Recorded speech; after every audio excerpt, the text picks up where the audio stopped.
Welcome to the deep dive. We love digging through information, really getting into the details to find those golden nuggets. Today, we're focusing on National Beverage Corp. You probably know them. They're the company behind brands like LaCroix.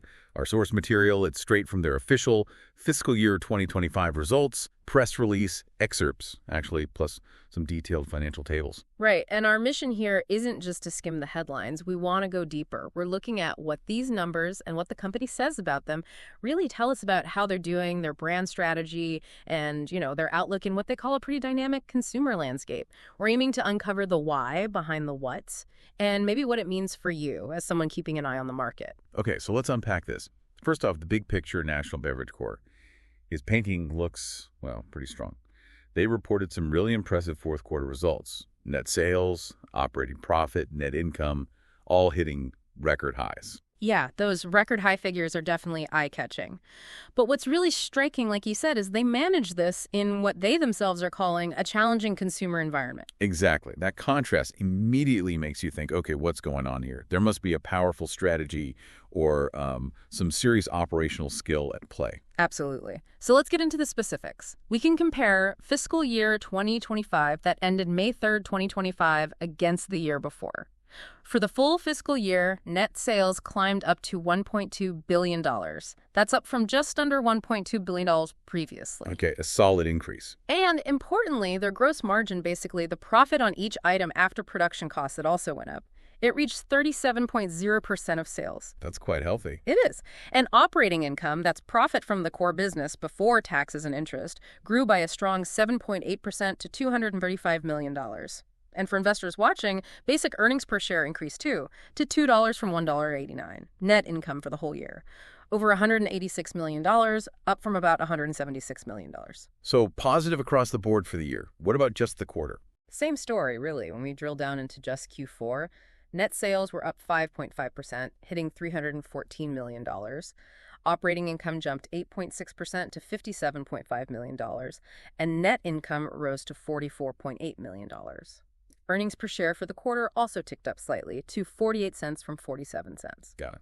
Oh, and there's a quick note worth mentioning. The fourth quarter of FY25 was actually 14 weeks long, and the full fiscal year was 53 weeks. Okay. Pulling the numbers a bit compared to a typical 52-week year. Exactly. It's important context. The growth is still there, but it slightly inflates that year-over-year comparison. Right. So strong numbers, yes, but back to that challenging consumer environment point the company made.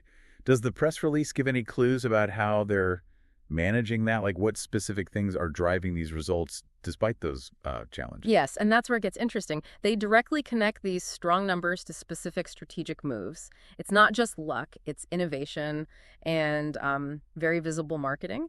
Right, the innovation piece. They mentioned LaCroix's recent innovations, those new flavors, sunshine, cherry lime, blackberry cucumber. And these weren't just concepts. They started shipping in Q4 and were specifically called out as providing a growth stimulus. Yeah, it shows how getting the right new product out there can really move the needle. Especially if consumers respond well. And it wasn't just having new products, it was how they pushed them. They talked about LaCroix summer marketing campaigns. There was even a multi-city bus tour specifically for the LaCroix Sunshine flavor, featuring its captivating graphics. Going beyond just ads then. Definitely. And look at their sports partnerships.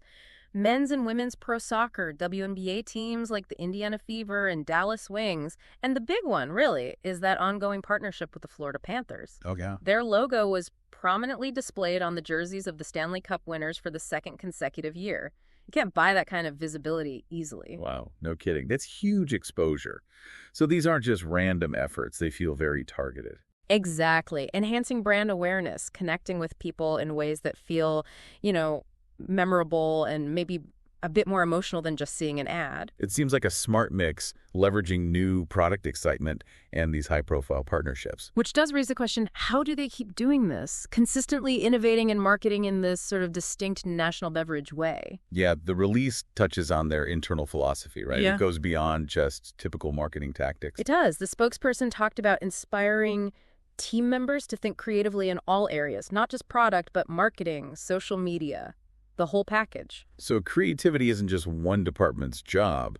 It's more like baked into the company culture. Yeah, it's the impression, yeah.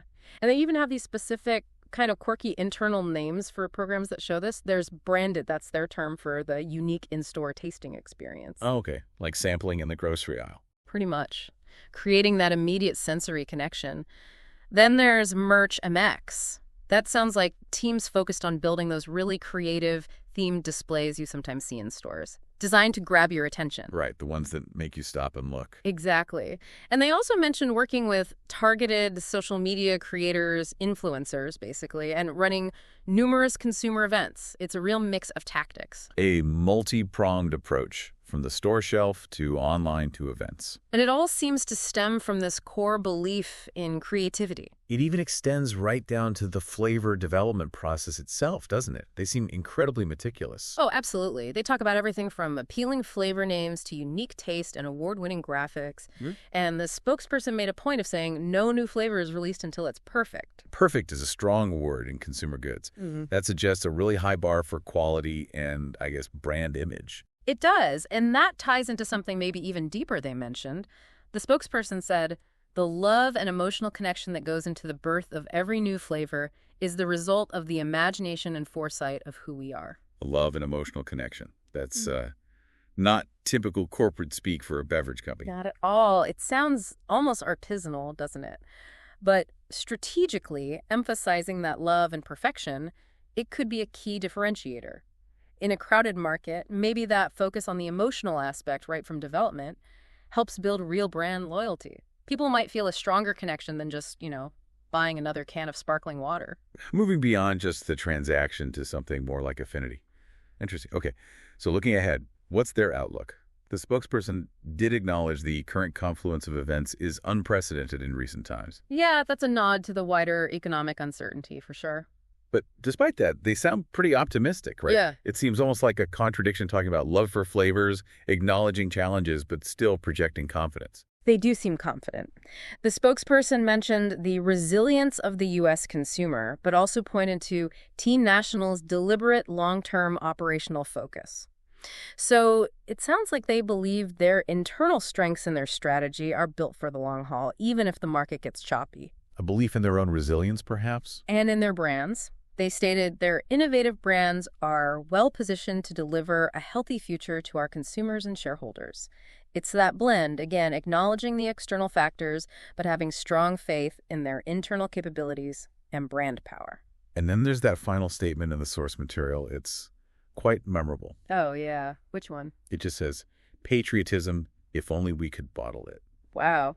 Okay. That's definitely not standard financial press release language. Right. It's bold. It sort of frames the company as something more than just a business selling drinks, maybe tapping into shared values or that consumer resilience idea again. It's certainly a powerful note to end on. It positions the brand in a much broader cultural context. So wrapping this up, what's the takeaway from this deep dive into National Beverage Corp? It feels like a story of, strong financial results, clearly, but results driven by very deliberate innovation, smart marketing partnerships. High visibility ones. And this really unique, creative, almost philosophical approach to building their brand. And doing all this, as they keep pointing out, within that challenging consumer environment, they seem to have a clear playbook. It really makes you think. Yeah, and maybe a final thought for you, the listener, to consider.